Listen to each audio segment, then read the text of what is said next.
Welcome back to my channel. I'm Tara. I wanted to come on here and talk to you guys today about something that's significant to me. I'm going to tell you about my denouncing story. I know that it seems like now everybody's talking about denouncing. It's become a popular thing.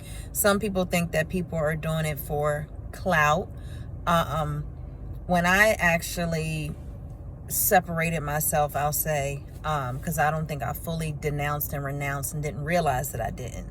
But I separated myself back in 2000. So I was 19 and I pledged Delta Sigma Theta. And I was excited about it. And I didn't really know much about it. I just knew that I would see them on campus and I'm like, oh, who are they? Like, to me, it was like they were women who I wanted to be. And then my friend who was more familiar with it was telling me, oh, that's the sorority, the Delta Sigma Theta, you should join and all this other stuff. I asked my mom, like, Mom, what do you think? Should I join? And my mom said, she wouldn't join anything that's a secret. She said, anything that's a secret, and you don't know fully what you're getting into, she said, I'm just not going to be a part of it. And that was pretty much all she said. Like, I grew up in church and everything, always had a connection with God, always loved everything about God. And so, because my mom really couldn't give me any more because she didn't know anymore, and I didn't know anymore, I was like, oh, okay, well, all right, it says it's founded on Christian principles. I'm like, oh, it's good.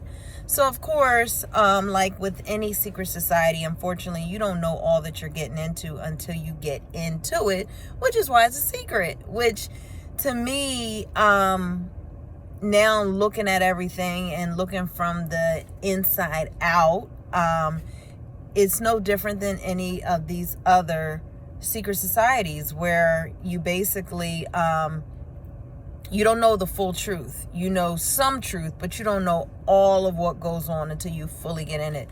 To me, that sounds like a trap. That sounds like deception. That sounds like how the enemy works. Like, you're not going to fully know everything until you get into it, and then once you get in it, now you know everything that's going on. Whereas with God, when you come into a relationship with him, he's not hiding anything. If anything, he wants to be the secret place. He wants to be the only, thing that you go to him in secret. But, with secret societies again. But then they'll throw out all the benefits, oh, well, it's founded on Christian principles. We do community service. If you get a job or anything, it'll help you, with business connections. And don't get me wrong, I've met a lot of amazing people in the organization, very, good people. A lot of them, profess to be, believers in the Most High, Christians and things like that. But a lot of times, like anything, we can be deceived. Like, we can think that something is God and it's not God. Like, I've gotten in relationships where I thought it was God and realized, no, this was not God. And God was giving me all the red flags and was showing me that this was not his will for my life. And so the same thing with the sorority. Like, the moment I got in, it was like, even during the ceremony, it was like, well, why are all the songs and everything is, oh, Delta, we praise thee? Like, words that we should be singing to God. Why are we saying it to this organization, right? And then, he would show me how it's Greek idolatry. Like, it's Greek. And if you know anything about Greek, they are all about gods and goddesses and not the God of the Bible. So a lot of their honor or things that they give homage to is usually other gods and goddesses. So with Delta Sigma Theta, it's Minerva, the goddess of wisdom. So the fact that it's even a goddess, that in itself speaks volumes, because God says, thou shalt have no other gods before me, and to worship him alone. And we shouldn't even be believing in other gods and goddesses, or even honoring them, or even acknowledging them. For that much, shouldn't even be acknowledging them. But so he showed me how it's Greek idolatry in the fact that it is giving homage to a particular god or goddess from the Greeks. And there was nothing about the Romans or the Greeks that honored the God of the Bible at all. And so it was amazing because, at a lot of HBCUs, we want to join these black organizations, fraternities and sororities, because we want to feel more of ourselves and feel more of black culture. Black people ain't Greek. Even if you look on the map and you go over to Europe, the Greeks were not black. They were not going to make us feel more African. So the fact that, black culture and Greek and all of that was going to make us feel more black, like, even that in itself is kind of confusing. Not realizing that everything within the fraternities and sororities, even though they stamp Christian principles on top of it, even though they stamp black on top of it, it's no different than the white fraternities and sorority, Greek fraternities and sororities. They're all secret societies. They all pay homage to a god or goddess. They all actually have rituals and ceremonies that actually model or duplicate witchcraft ceremonies and rituals, the kneeling down, the bowing down, the saying oaths, the pledging yourself. Like, even the one song, all of my love and peace and happiness I give to Delta. No, all of my love and peace and happiness I give to the Most High Yahuwah, or the Most High God. Like, Yahuwah is his Hebrew name, but the Most High God, the God of Abraham, Isaac, and Jacob. That's who I give all of my love, peace, and happiness to. I pledge my life to him and him alone. So to say that even in a song, like, we think songs are, it's just a song, but words are powerful. Like, songs are a form of worship. And so if I can't get you to actually say it, I'm gonna get you to sing it. It's okay if I'm singing about bumping grinding, as long as I say, oh, I don't believe in bumping and grinding, but I'm singing along with a song that's talking about, yeah, let me see that butt and this and that and the third. So it's okay in a song as long as there's music behind it? No, the words are just as powerful whether there has music behind it or not. So a lot of times, so again, once I got in it, I was like trying to tell my other fraternities, not fraternities, sorority. I was trying to tell my other line sisters about it, like, oh, it's Greek idolatry, they're saying, oh, Delta, and, all the things, and they're looking at me like, yeah, sis, you got two heads, or yeah, something wrong with you. Or the main thing I heard was, oh, it's not that deep. Like, you're looking into it too much. It's not that deep. It's founded on Christian principles, all of that. And I'm like, okay, what does that really mean? Because one of the things that I saw mainly out of anything, the most that I saw was, we had a lot of parties, and in the parties, there was drinking and there was sexing, and, and then we had other people on our line that were actually homosexual, and if it's Christian principles at the time, homosexuality was not accepted into Christianity because it was understood to be against God. Like, not the people themselves, but the act, just like killing, just like stealing, just like fornication, like all the things. Like, and so I'm looking at all the things that's going on within this sorority, and it's just like, okay, Christian principles. Like, then one time a girl had an umbrella that had Delta Sigma Theta on it, and so like all of my line sisters was ready to go beat her up because she had this umbrella. Like, we literally was like an organized gang. Like, it was like, no, I got beat for them letters. I fought for them letters. It was like, no, them letters is stamped on my heart. How dare you try to take an umbrella when I pledge my life for them letters? Like, it was really crazy, y'all. Like, it was just like, and you guys say this isn't idolatry, but okay. So I just kind of distanced myself for a while. I still on Facebook would stay in contact with some of my line sisters, just, hey, how you doing, or whatever. But as far as when Founders Day came around, when anything Delta came around, I distanced myself. I did not take part in it. I didn't wear any more paraphernalia. Even when people would ask me like, oh, you pledge Delta, what is it like? Because so-and-so's thinking about pledging. And when I would talk to someone who was thinking about pledging, whether it was a little cousin or whatever, I would tell them, like, let me explain to you something. If you're trying to get into this organization because you simply want to do community service, then go do community service. You don't have to become part of an organization to do community service if that's what you sincerely want to do.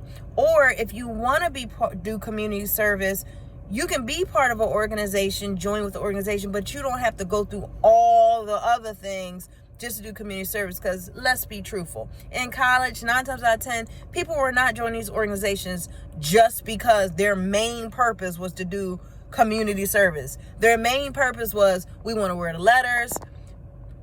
We want to step at the step shows. This thing gives us an identity. It gives us a sense of community, family that a lot of us probably didn't have, were sensing, were needing. And so, it was just, so I would tell people, like, if you want to do community service, you can do community service without joining a sorority or fraternity to do it. Then I would tell them, I know it tells you that you would get all these benefits and things as far as jobs and everything, and business connections and all of that.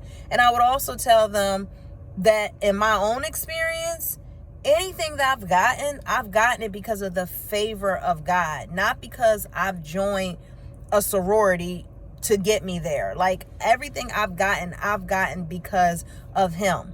I didn't even have a degree in some of the positions I got, but because of his divine favor, I got those positions. I didn't even have a license because of some of the positions that I got, but because of his divine favor, I got them. So if you want, into a business or whatever, God will put you wherever he wants to put you, and wherever you need to be, you will get there. It's not going to be because of an organization. It's not going to be because of anything else but him, because he's not going to give his glory to anyone else. He's not going to give the glory to anyone. So, and then the other thing was, if Christ died and he was beat and took 39 lashes and was nailed to the cross and was ridiculed and spit on and all the things he went through for the sake of giving us an identity in him, why then would I allow myself to go through, to be ridiculed, to be beat for the sake of taking on the identity of this name? Because once you pledge, you're no longer known as an individual. You're now known as Tara the Delta, or your name or whatever, the Delta, the AKA, the this, the that. You now take on the identity of that organization, and that's what people begin to know you by. Like, all of a sudden I had fake friends. Like, all these people all of a sudden wanted to be friends because I wore letters, or because they knew I was part of an organization and they wanted to be part of it too. So you take on this identity of something when it's like, you don't have to take on an identity of anything when Christ has already given us an identity.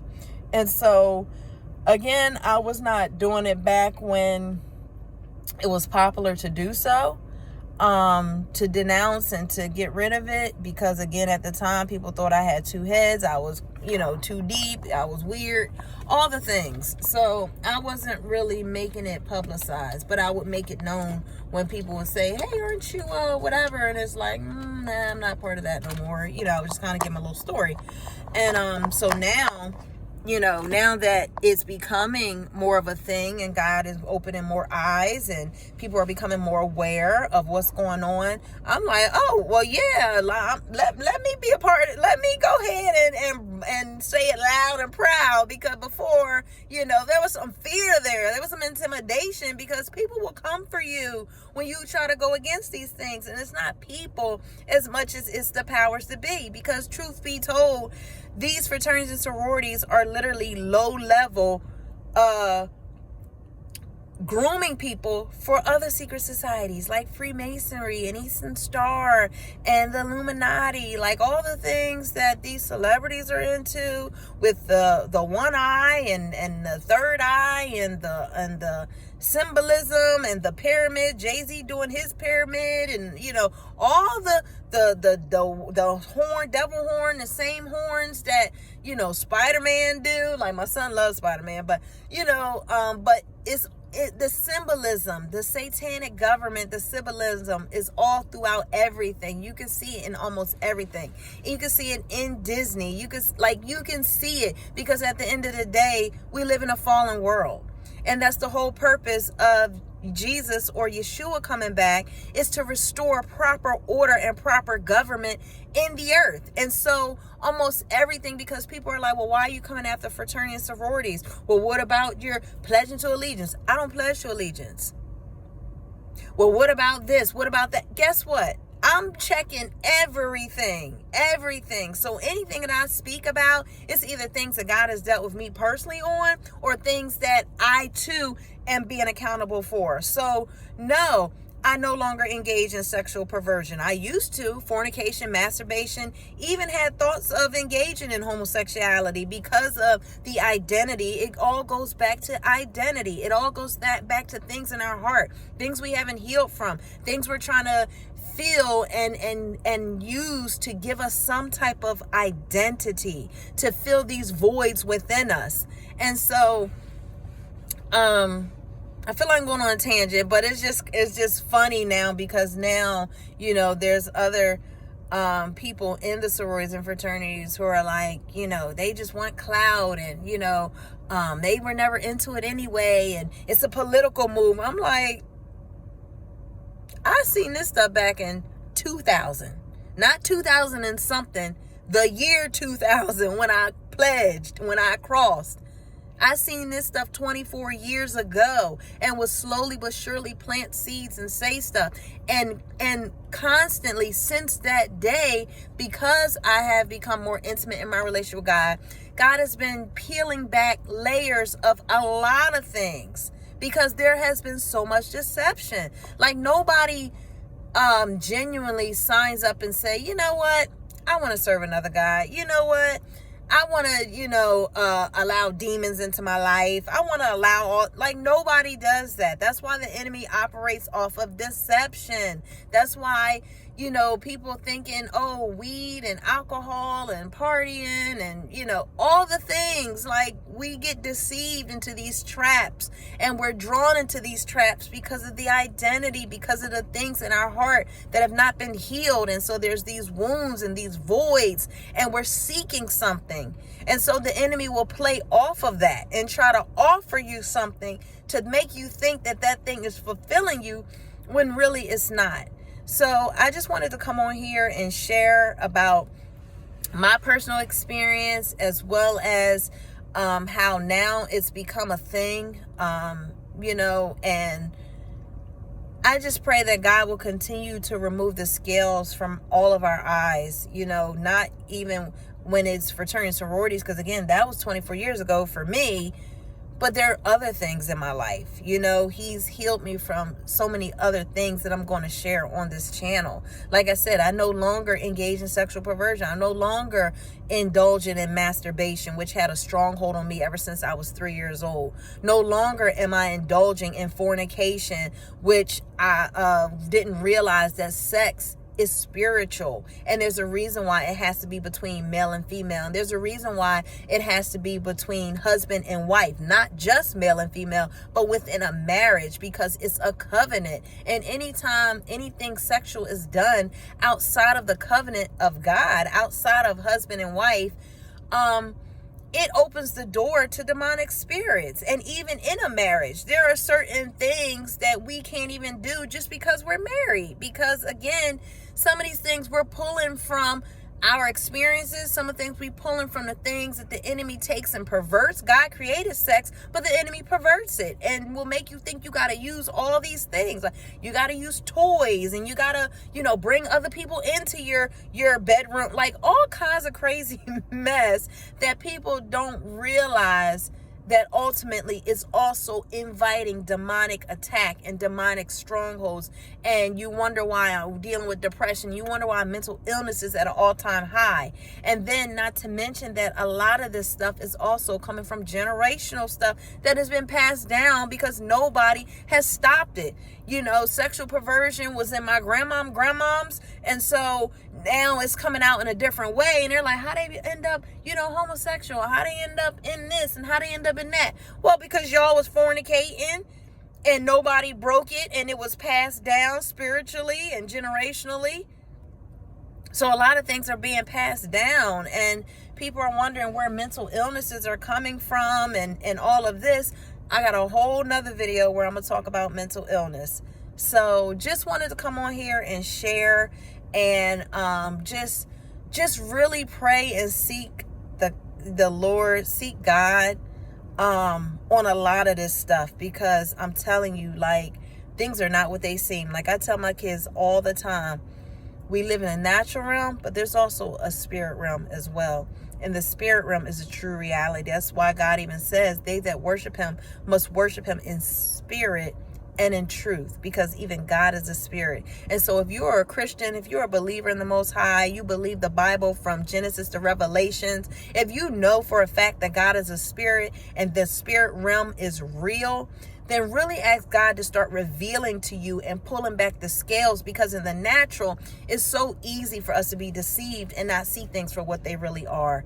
So I love you with the love of the Most High, and I will talk to you on my next video. If you have not, please do like, share, and subscribe, and I will come on here again to talk about all things God, whether it relates to relationships, mental illness, parenting, all the things. So I love you, and I will talk to you next time. Bye.